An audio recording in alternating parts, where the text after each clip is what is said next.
My store-bought pool pole broke and I didn't want to buy another one because they're not cheap and it seems most of them are made out of plastic and thin aluminum.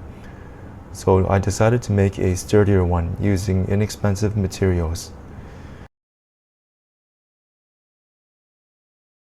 To use the pool pole that I created, I slide the pool tool into the square hole in the handle and I make sure that the fit is snug enough so that the pool tool does not fall out easily.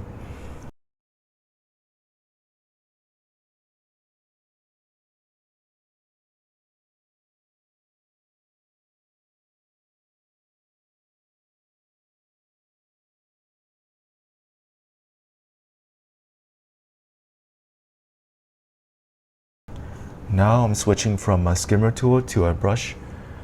The square hole on my handle is sized to fit common pool tools. My pool tools are 1¼ inches in diameter, so the square hole is 1¼ by 1¼ inches.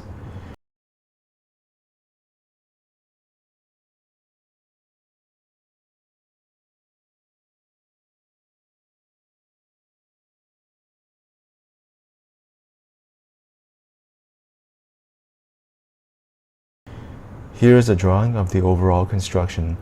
It is constructed from a top piece which has a square hole to insert the pool tools into, and a bottom piece which is the long pole handle.